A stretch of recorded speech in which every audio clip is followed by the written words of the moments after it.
Chapter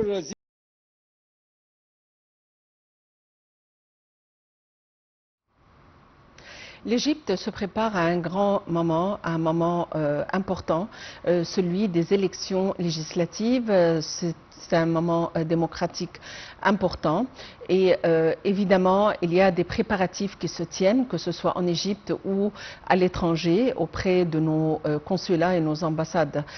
C'est un moment durant lequel toute la population égyptienne se tend la main car la décision à prendre est importante et l'impact va perdurer pour plusieurs années. Et évidemment, ce sont les représentants du peuple qui sont au sein de la Chambre de députés ou le Parlement ou Majlis al-Shab comme on l'appelle. Pour nous donner plus d'éclaircissements, nous avons le plaisir d'avoir en ligne le Dr Ayman Aboulaïla qui est à la tête du comité de droits de l'homme. Dr Ayman Aboulaïla, bonjour et bienvenue avec nous. Bonjour. Évidemment, les préparatifs sont en cours, beaucoup de zèle, beaucoup d'enthousiasme et la population égyptienne s'apprête aux nouvelles élections législatives.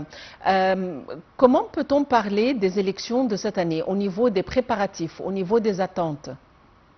Vous connaissez que la Chambre des représentants, c'est une chambre très importante pour la vie législative et électorale, parce que cette chambre de représentants, ou Majlis al-Nouab, c'est une chambre qui prend la part de législation, supervision du gouvernement et le budget.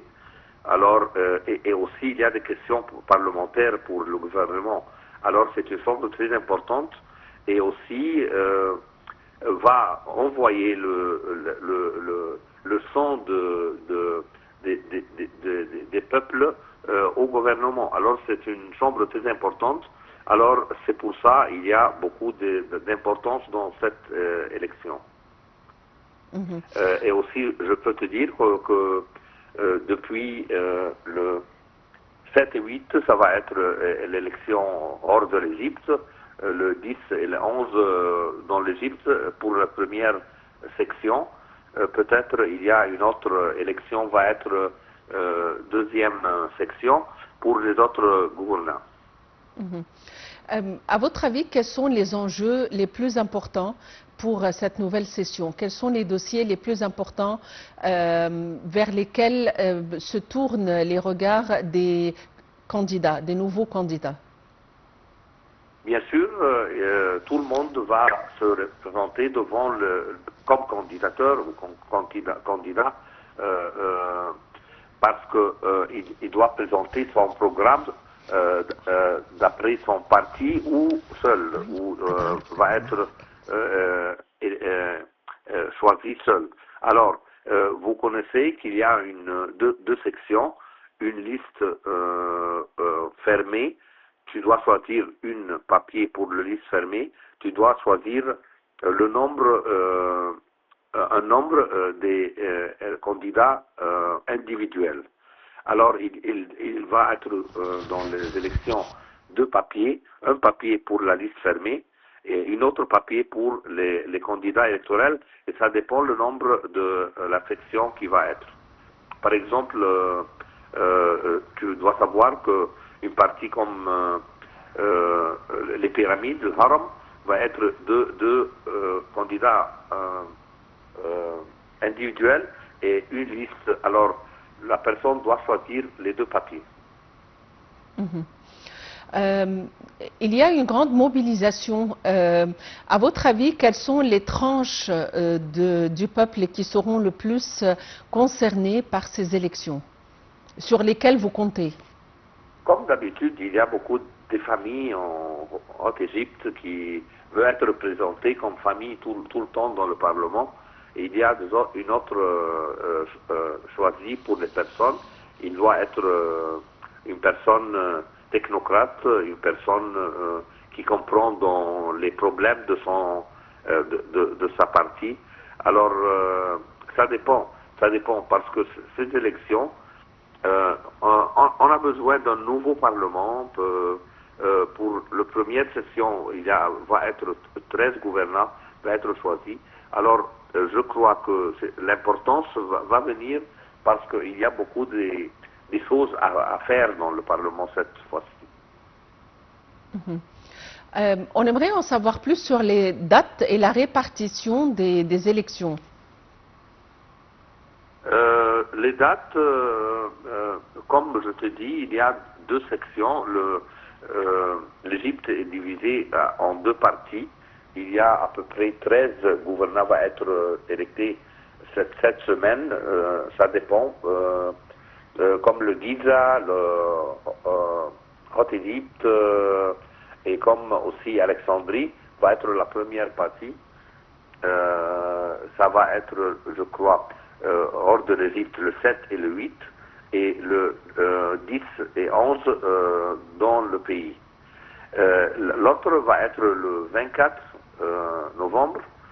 Je crois que comme Ismailia, Suisse et les autres partis, va être le 24 novembre.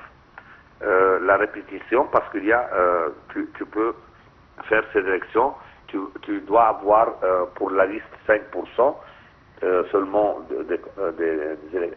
électorales et tu dois avoir 51% pour les individus. Alors peut-être on va répéter cette élection après 2 semaines pour choisir le député. Et comment peut-on parler du quota au sein du Parlement pour ces élections, c'est-à-dire les listes au niveau des candidats qui sont en liste ou les candidats individuels qui sont à titre individuel et ceux qui sont désignés par la suite? Il y a 284 personnes dans la liste fermée. Tu connais que la Constitution, tu dois avoir beaucoup de personnes, comme 25% du Parlement au moins doit être la femme. Il y a les jeunes, aussi les Coptes doivent être représentés. Alors la liste, c'est une liste qui convient tous ces besoins constitutionnels pour la femme. Alors 50% de la liste sont des femmes, pour être sûr qu'il y a 25% au moins dans le Parlement. Alors 50% ou la moitié de 286 personnes dans la liste sont des femmes.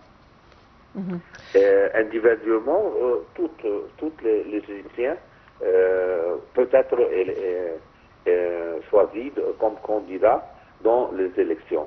Alors, il n'y a pas des choses constitutionnelles dans ce parti. Quels sont les préparatifs qui ont été pris pour garantir le déroulement transparent, si on peut le dire, et professionnel des élections? Bien sûr, il y a une campagne électorale. Alors, cette campagne, c'est très important de savoir que cette campagne doit être réglée par l'argent. Alors aussi, quand tu fais le financement d'une campagne, il doit être régulé. C'est premièrement. Il y a dans les élections des observateurs électoraux aussi qui vont. Chaque boîte, chaque élection, il y a supervision de toutes les personnes et bien sûr un juge va être sur chaque boîte. Les résultats électoraux après ça vont être réglés et observés par tous les candidatures aussi. Docteur Ayman Aboulaïla, vous êtes président du Comité des droits de l'homme au sein du Parlement égyptien. Merci pour votre présence avec nous. Alors, encore une fois, les préparatifs sont en cours, les mesures sécuritaires sont en cours pour assurer le déroulement transparent et la régularité du scrutin. La population égyptienne est mobilisée pour les élections et nous nous attendons à des représentants qui puissent vraiment refléter les demandes de la population égyptienne qui peuvent prendre les bonnes décisions au niveau des lois à promulguer et les lois à approuver. Voyons les détails dans ce compte rendu.